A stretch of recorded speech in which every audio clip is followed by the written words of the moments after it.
A gente não gasta o tempo que a gente acelera o vídeo e é isso aí. Bora ver. Uma coisa marcante do personagem do Ichigo em relação aos protagonistas dos outros dois grandes shonen da geração, que tem o grande sonho, a grande ambição cravada desde o início do mangá, que empurra a história pra frente, é que ele tem uma inserção mais forçada naquele mundo de Shinigami de Bleach. O personagem tá quase sempre sendo arrastado muito rápido, sem ter tempo pra pensar, por tudo que acontece em volta dele. E isso tem tudo a ver também com o personagem e com a história que o Kubo quer contar. No primeiro capítulo do mangá, já nas primeiras páginas, a gente descobre que ele tem essa habilidade de ver fantasmas, enquanto ele ajuda o fantasma de uma menina que acabou de morrer. E no momento que ele volta pra casa e entra no quarto, ele vê essa borboleta preta, sem entender por onde ela teria entrado, e vê a Rukia dentro do quarto. Essa figura anacrônica, com roupa e vocabulário que remete a um Japão antigo, no meio do trabalho desse tipo de polícia espiritual, procurando um espírito. Eles discutem, ela faz a passagem de um espírito vestido como um assalariado exatamente atrás ou dentro do Ichigo, com o cabo da espada, num gesto burocrático de quem carimba um documento, e sem que se tenha tempo de processar tudo que está acontecendo ali, um Hollow ataca o pai e as irmãs do Ichigo. Na hora ele é intimado a tomar uma decisão, assistir todo mundo morrer ou virar um Shinigami substituto. No processo, a Rukia crava a espada no peito dele e ele já sai com as ferramentas do ofício, a roupa, a espada. Tudo acontece no primeiro capítulo e, a partir daí, o Ichigo fica como um trainee auxiliado pela Rukia, sendo sugado nessa espiral de obrigações da vida adulta e introduzido a regras e atribuições que aquela função que ele não escolheu trazem junto. É bem interessante porque uma das coisas mais clássicas do storytelling, quando você pode pegar no livro do Joseph Campbell, que é o Herói de Mil Faces, que depois foi transformado, né, na jornada do herói, é sobre a passagem do mundo normal para o mundo especial. Né? O mundo normal é o mundo que o personagem vive normalmente, é o dia a dia constante dele. Isso pode ser referenciado tanto pelo quarto do personagem, quanto o trabalho dele, quanto a escola, enfim, é o mundo que ele vive normalmente. E o que esse mundo significa para a narrativa? Além do ambiente que ele está lá vivendo. Esse mundo é um reflexo da mentira do personagem. É um reflexo do elemento que esse personagem tem como objetivo ou tem como crença, só que se ele continuar seguindo aquilo, vai levar ele a um final infeliz. Né? A parte do Ichigo aqui envolve muito ele se culpar pela morte da mãe, essa é a mentira dele, né? E gera uma vontade nele de proteger os outros, mas essa proteção dos outros não é uma proteção que vem de um sentimento positivo. Vem de uma autodesvalorização dele. O Ichigo acha que ele é o culpado pelas desgraças na vida dos outros. E que se envolver com ele é se envolver com um problema. Isso acontece tanto porque ele vê espírito quando era pequeno, sofria bullying, e acontece também pelo fato dele ter o cabelo laranja, o que denota que ele é um marginal. E mesmo que ele não seja um marginal, as pessoas tratam ele como isso e ele entra em problemas por causa disso, com brigas de outros marginais. Coisa que eu vou falar no meu vídeo essa semana. Mas a partida pro mundo espiritual, pro mundo especial, que aqui em Bleach é esse mundo espiritual, em histórias significam, né, a passagem do personagem para seguir o processo de evolução pessoal dele, né, que é a completude do arco narrativo. E muitas vezes em histórias você vai ver que isso é tratado como a evolução da criança para o adulto. É a passagem da vida normal para a vida do do mundo real, afastado da mãe, afastado da família, com obrigações novas. Isso é um elemento bem clássico que você encontra em diversas histórias da humanidade, por ser uma manifestação psicológica nossa mesmo, ser um processo importante na vida. E por isso que existem rituais de maioridade. Né? Para as meninas, hoje em dia, a gente tem, né, a festa de 15 anos. Mas em diversas tribos, né, você encontra o cara ter que pular no formigueiro, a pessoa ter que sobreviver tantos dias na floresta sozinho, você tem que fazer alguma outra coisa, enfim, sempre tem alguma coisa assim, para marcar, né, é, é, é, esse desmamar da mãe, ou da tribo, ou da sociedade que trata aquele homem ou pessoa como um ser especial e inofensivo e incapaz. Aí você faz essa quebra e faz com que essa pessoa seja inserida na sociedade como alguém é, responsável, que contribui e se arrisca e está preparado para morrer, enfim, várias coisas assim. Em Bleach é legal que isso acontece justamente como o cara do quadro branco aqui falou, porque o Ichigo ele entra no mundo completamente diferente, com seres que têm centenas de anos, às vezes milhares de anos de idade, com toda uma organização burocrática, com todo um modus operandi completamente diferente do mundo dele. Então ele de fato ele entra no mundo completamente desconhecido. mas vai ser através desse mundo desconhecido que ele vai começar a deixar a mentira dele de lado, que é que ele é a causa da morte da mãe, para descobrir a verdade, né, que ele não é o responsável pela morte da mãe, não só como atitude que levou à morte da mãe, mas também moralmente, é uma coisa que ele não consegue se desvencilhar durante boa parte da obra. E é graças a essas experiências que ele começa a proteger as pessoas confiando nelas e não se afastando delas, porque ele bota uma barreira emocional e faz com que ele protege as pessoas, mas não confia naquelas pessoas que ele protege. Então, eu vou falar mais disso no meu vídeo, não vou dar todo o spoiler aqui, senão eu vou começar a contar o fucking vídeo inteiro aqui. Mas isso que ele falou é bem interessante, você encontra isso em várias histórias. E diferente de Naruto e One Piece, né, o Ichigo ele tem essa...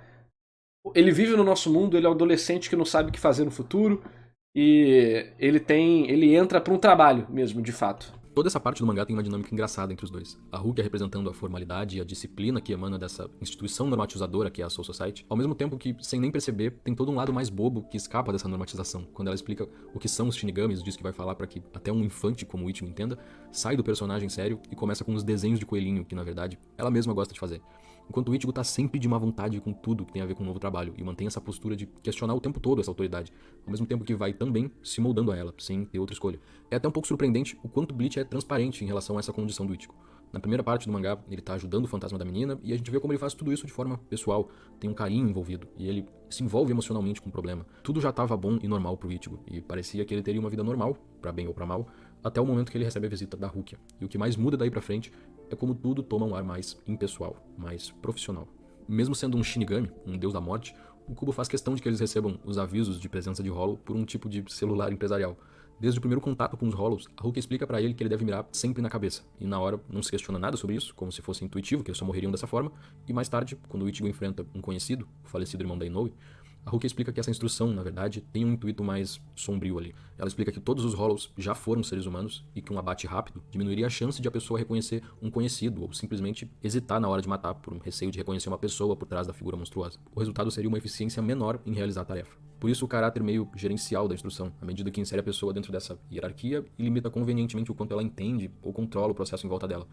Não só isso também, essa é uma visão bem niilista das coisas, vamos dizer assim, né? Bem anti... Como que eu posso dizer, né? Uma visão bem anti-empresarial, vamos dizer assim. Que não é só isso, né? Eu acho que ele esqueceu de falar aqui em questão de respeito. Existe um respeito em você privar a identidade do Hollow. Você tá poupando a vergonha, você tá poupando a dor, você tá poupando o remorso. Então, por mais que eu acho que a interpretação dele é válida, eu também acho que ele acabou indo demais nessa visão anticapitalista, sei lá, da mega crítica ao trabalho assalariado japonês. Que existe, e eu concordo que o assalariado japonês está em um constante desespero e descrença da sociedade. Mas eu acho que também tem o outro lado, esse lado de... Existe esse ritual, né, esse processo, não é só para não diminuir a eficiência dos Shinigamis. É tanto para proteger eles, porque se ele hesitar, o Hollow pode matar ele, e aí você perdeu uma vida, e uma vida espiritual, né, mas uma vida, e também pelo fato de você respeitar a identidade daquele ser. Você fazer com que o rosto dele apareça enquanto ele é um monstro é uma atitude, é algo que pode gerar, no momento que esse Hollow adquire um pouco mais de consciência, quando ele retira a máscara, é algo humilhante pro próprio Hollow, muitas das vezes. É humilhante e triste, né? Que a gente vai ver, inclusive, nesse momento com o irmão da Orihime. Então eu acho que tem esse outro lado também que eu acho que os dois complementam. Mesmo que o Ichigo, por exemplo, já ajudasse os espíritos do jeito dele antes de virar um Shinigami, sem nenhum intermédio, como adolescente. Só que acabou que os espíritos morriam, né? Os espíritos morriam atacados por Hollows, e ele via só as manchas de sangue espiritual ali, com um cheiro de medo, e ele não conseguia fazer nada. Tanto é que tem um poema sobre isso e tem um capítulo especial dedicado puramente a isso. Então, por mais que o Ichigo ajudasse do jeito que ele queria, ele sempre ficou frustrado por não ter o poder de ajudar da forma correta. Ele é rebelde em relação a esse controle aí que o papel de Shinigami coloca na vida dele e começa a questionar cada vez mais o que esse papel e toda a Soul Society significa. Um momento mais ilustrativo do caráter que tem o papel de Shinigami pro Ichigo é na parte sobre a alma modificada, que mais tarde viraria o Kon. A Rukia compra com Urahara uma pílula com uma alma programada e condicionada para se comportar de forma aceitável no corpo do Ichigo, enquanto ele virasse um Shinigami, para que o corpo não ficasse só jogado no chão. A alma, no momento em que toma lugar no corpo, se comporta como um estudante dedicado e bem comportado, e parece que tá tudo certo, só que a gente vê que a Rukia comprou a alma de uma caixa em que estava escrito produtos com defeito. E na próxima página, a gente vê a alma no corpo do Ichigo saltando por aí, pulando por cima de um professor que vai ralhar com ele, como se ela estivesse fazendo o que um adolescente teria vontade de fazer. Quando o Ichigo vê a alma no corpo dele, a Rukia explica sobre esse projeto que existiu na Soul Society de usar o corpo das pessoas mortas para colocar almas condicionadas a enfrentar Hollows, soldados perfeitos que não pensassem. O projeto deu errado e foi dada a ordem para que todas as almas que estavam sendo instrumentalizadas para isso fossem destruídas. A alma modificada no corpo do Ichigo deu sorte de conseguir escapar, ainda que tenha ficado presa na cápsula por muito tempo. O Ichigo fica irritado com o fato de a Soul Society usar a alma como bem entende e depois simplesmente descartar, e a Rukia fala que também não concorda, mas é a lei, e eles, como funcionários, têm que cumprir a ordem. Essa parte é forte pelo quanto o Ichigo se enxerga no... Eu não acho que é necessariamente só da parte do funcionário. Ela também fala uma coisa muito importante. Isso é feito para proteger vocês, humanos. É a prioridade, né? Então, existe sim esse momento no mangá que eu gosto. É uma pena que o Kon acaba virando uma piada depois disso, porque todos os questionamentos que o Kon faz e que o Kubo faz usando o Kon é bem legal, é bem válido, bem interessante, mas depois o Kon acaba virando uma piada gigante.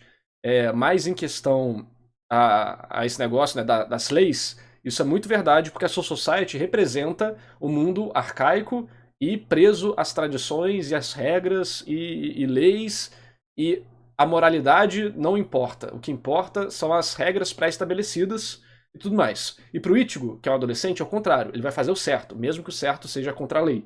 E varia, tipo, ele tem essa moralidade interna dele que pode gerar, cada pessoa ter uma interpretação diferente. E a Soul Society acaba sendo vítima da própria estrutura deles, porque acaba que a Central 46 está sendo enganada, não vou dar muito spoiler, mas está sendo enganada. Quem já viu sabe o que acontece com a Central 46, e isso acaba enganando toda a Soul Society para fazer uma besteira. Então, e aí, quando a sua Corte Suprema está agindo de má fé, vamos dizer assim, o que acontece com o sistema, né? Se a corte existe para manter a moralidade do sistema, mas aí a corte se torna ou enganada, ou manipulada, ou decide tomar as rédeas e passar por cima dos próprios processos que ela determinou. Que aqui envolve a execução da Rukia, eles avançam a execução da Rukia, eles botam a execução para um crime que não deveria ser uma execução. E aí, né? Então o Ichigo vem com esse negócio de fazer o certo em detrimento do que é a lei.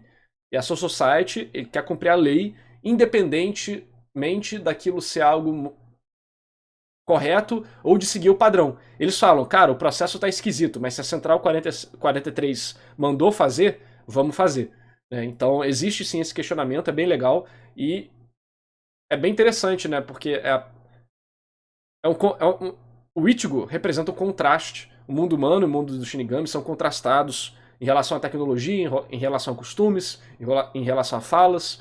E o Ichigo e a gangue do Ichigo, que é composto de adolescentes, vão lutar contra uma estrutura enorme, burocrática e imutável durante milênios, ou milhões de anos até.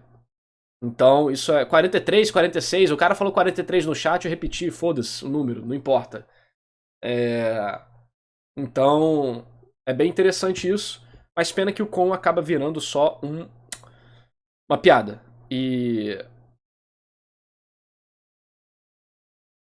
eu acho que existe também uma parte bem interessante que é em relação à proteção dos humanos. Aqui é falado, mas eu acho que durante a obra não é tão desenvolvido assim.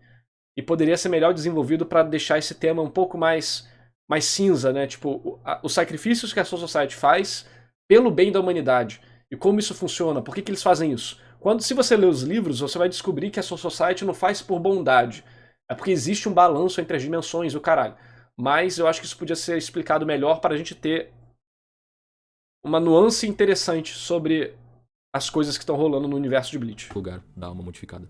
Na situação que ele também compartilha de estar sendo usado pela Soul Society e do quanto é legítimo aquele momento de liberdade ali que ela tá vivendo. Que, não sei, Extreme. Ele mesmo queria poder ter também. Os dois desrespeitam a ordem de destruir a alma e ela vira meio que parte do grupo. O mangá já vai borrando a imagem desse ordenamento até aí invisível que é a Soul Society. A essa altura, o Ichigo, desde o começo do mangá, não parou um minuto de enfrentar sempre um novo inimigo, uma nova tarefa, uma nova correria que nunca dá tempo de explicar o porquê. É sempre um falamos disso depois, ou é uma ordem. A Rukia vai explicando pra ele conforme acontece, mas narrativamente isso rola porque você vai pingando a informação pro leitor pra não fazer uma mega exposição chata ou atolar ele de informação e confundir ele. Eu vou falar isso no meu vídeo, como que existe todo um processo cuidadoso através das introduções, de explicar todo capítulo tem um Reage a payback. Pokémon Special Music Vídeo Gosha Bump of Chicken, Acácia. Vamos ver, Bruno, valeu. Todo esse processo que você pode interpretar de uma forma um pouco mais artística, né? Igual ele tá fazendo aqui. E eu acho que também é válido. E ao mesmo tempo tem outra coisa que eu vou comentar no meu vídeo também, que é como a maioria dos Hollows no início da história não tem envolvimento emocional com o Ichigo. E como o Kubo faz pra gente ter um envolvimento emocional com aquele Hollow e querer ver ele morto ou algo do tipo. Mas também como que chega o momento da luta do Ichigo contra o Grand Fisher e existe uma abordagem diferente do próprio protagonista que resulta numa falha até, mas enfim. E é como se ele imaginasse o que poderia acontecer se ele ou a Rukia desobedecessem uma ordem que vem nessa estrutura. Se ele ou ela também seriam entendidos como um produto com defeito. A gente vai começar a perceber como o que mais distingue o personagem do Ichigo daquela geração de shonen é exatamente essa postura. A rebeldia que sempre rejeita a autoridade, mas Ô Jardel, vai ser banido, hein? Vem de gracinha no chat pra você ver. que, da forma como tudo vai se apresentando pra ele, não encontra opção que não se resignar a vestir esse manto e assumir a responsabilidade. Ainda nesses primeiros capítulos, a irmã dele explica um pouco a relação com a responsabilidade, que ele costumava apanhar nos treinos de luta quando era criança e ficava chorando, mas quando a mãe aparecia, ele já sorria de um canto a outro de novo. Ela era o centro ao redor do qual toda a família se sustentava e uma figura que representava pra ele sempre isso de se sentir protegido. Depois que ela morre, todo esse núcleo se desestabiliza. O pai dele assume essa persona de manter a casa feliz e animada o tempo todo, uma irmã assumiu todos os trabalhos da casa, a outra nunca mais conseguiu chorar, e o Ichigo se sente culpado pela morte dela e tenta assumir esse papel de proteção que a mãe tinha dentro da família em relação a todo mundo. Essa máxima de proteger os outros, tão característica de protagonista de shonen e que representa eles atingindo ali algo positivo sobre maturidade e valores, quando é explicado pra gente em Bleach, é a história do momento em que ele parou de sorrir. Tanto aceitar o trabalho de Shinigami diante da família correndo perigo, quanto seguir nesse trabalho tarefa atrás de tarefa, é um processo pelo qual o Ichigo é arrastado mesmo. O ritual simbólico de furar o próprio peito com a espada, fazendo um buraco análogo ao vazio dos Hollows, reflete essa condição de estar sempre fazendo falsas escolhas e resistindo da forma que ele consegue a esse mundo rígido de responsabilidades que vai caindo sobre ele. O Kubo vai imprimindo cada vez mais na arte como esses poderes de Hollow, de Shinigami ou de Quincy são enormes e oprimem os personagens dentro das páginas, como se conforme a história progride, mais e mais eles viram representantes de histórias e causas muito maiores do que aqueles corpos deveriam suportar. O Kubo também sempre coloca essas frases no começo dos volumes que jogam os dramas do mangá para um terreno mais de abstração. No volume que conta a história da morte da mãe, ele fala sobre a chuva e a possibilidade de unir o céu e a terra, símbolo dessa tarefa gigante que o Ichigo internaliza. Ele sempre foi uma ponte para o mundo dos vivos e dos mortos, tentando resolver os problemas, da mesma forma que assume a tarefa de ser essa ponte entre a família e a proteção da mãe que não tá mais lá. Se um fator característico do personagem de Shonen é essa coisa de nunca desistir, no caso de Bleach também existe nessa variável de caos que é o Ichigo, que desde o começo do mangá já consegue quebrar só com a força do corpo as algemas de energia espiritual ali que a Rukia prende ele, que teoricamente seria impossível, e vai continuar desafiando as algemas simbólicas que vêm da Soul Society, travando essas batalhas impossíveis. Durante os primeiros volumes a gente até acredita que ele e a Rukia em alguma medida vão resistir e vão achar um equilíbrio entre realizar essas tarefas se mantendo fiéis ao que eles acreditam. A Rukia até desobedece as funções dela como Shinigami quando decide não matar a alma modificada. Mas essas tensões vão explodir logo depois no arco da Soul Society. O início do mangá captura bem esse clima da inocência indo embora. Todo esse clima de sonho que permeia o início vai logo bater de cara com uma parede no arco seguinte. Daí pra frente, até as páginas vão ficando cada vez mais vazias, com esses grandes conflitos entre luz e sombra, disputando resistência ali com os personagens na página. Ah, não. O arco da Soul Society é cheio de background, nem vem. O Ichigo aceita ser um Shinigami, mas o conflito interno envolvendo qual o papel dele... O cara mandou a fake news ali do nada no vídeo, de graça. Estrutura nunca abandona a história. Pelo contrário, a negatividade representada por uma autoimagem de si mesmo como um Hollow com um buraco no peito só cresce em cada conflito daí pra frente. E o comecinho do mangá captura bem não só essas pressões sobre eles, como também o que faz o Ichigo, assim como os amigos, ser essa falha na Matrix, que se por um lado é o tempo inteiro cobrado por dentro e por fora, e é sempre arrastado pelas circunstâncias, por outro, encontra um espaço para bagunçar essa mesma ordem. Os personagens de Bleach existem no meio dessas ideias gigantes que eles representam e tentando unir ali o céu e a terra para chegar em algo diferente, forçando a barreira entre esses conceitos de Shinigami, humano, Hollow ou Quincy. Meu nome é Otávio, e só pra lembrar que Bleach foi finalmente relançado aqui no Brasil, tá nessa O edição. vídeo é muito bom, eu gosto desse vídeo. Bem interessante. É aquele negócio, né? Por mais que eu não vá concordar com 100% das interpretações dele, as interpretações são muito legais e mostram como Bleach pode ser interpretado de várias formas diferentes e que Bleach, assim como todos os grandes mangás, tem várias camadas. Só que depende de você, otaku ceboso, querer ler pra ter uma experiência legal. Se você só quer passar o olho por cima, rushar tudo e ter a interpretação mais porca possível, parabéns, está no seu direito, mas você vai ter a pior experiência de todas. Depois você fala, "Ah, não tem nada, só tem luta e não tem cenário." Porra, aí fode, né? Tem que ler a obra com vontade de ler a obra, não com já esperando que vai ser um lixo e querendo que seja um lixo pra apoiar um pensamento de manada que a pessoa obteve através da internet de criador de conteúdo, sabe? Não acreditem no que eu digo, leiam um fucking mangá, só isso.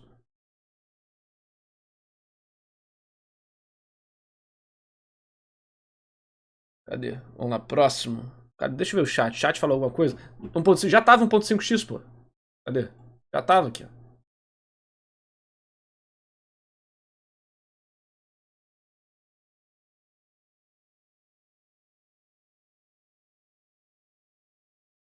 O que me agradou nesses primeiros confrontos é como, ao mesmo tempo que o Kubo construía a nossa relação aos rolos oponentes, ele preparava o personagem que ele ia puxar lá pra frente do arco a entrar na parte do disco. Sim, tem isso. Mano, meu videozinho da semana vai estar, ó, chuchu beleza. Vi o PVzinho, o Joker, mas não teve muita coisa, né? A gente comentou ele no início da live. Estou assistindo a live porque quero saber sobre os próximos vídeos de Bleach no canal. É, tá sendo meio que um mini spoiler, né? E aí, Infinity, beleza? Suspeitava do Ginjo quando leu? Não, eu suspeitava que. Eu suspeitava do Shiba, e do motivo específico, né? Que eu não vou falar porque é spoiler. Não entendo, às vezes Bleach é mais criticado que Black Clover. Virou moda, porco, virou moda, só isso. E aí, Yuri, a gente tava. Tô fazendo react aqui de alguns vídeos, e passaram um vídeo de Bleach pra fazer react. Comecei a ler o mangá por conta disso, acabei curtindo muito. Só alguns arcos com focos em uma guerra grande que sinto que arrasta, tentando ter muitas batalhas. É, a Guerra de Karakura eu também não gosto, não. A saga Fullbringer foi ótima pra mim, por fugir um pouco disso. A saga Fullbringer dá um bom desenvolvimento de personagem pro Ichigo. A parte que ele tá sofrendo no final do arco me deixou extremamente agoniado.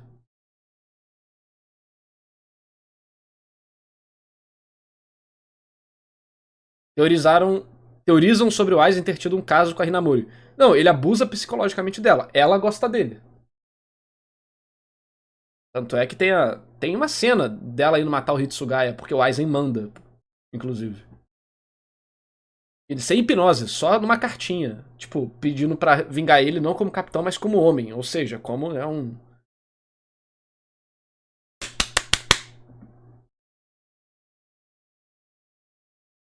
Ô Beto, eu lembro de você sim. Você tem um personagem de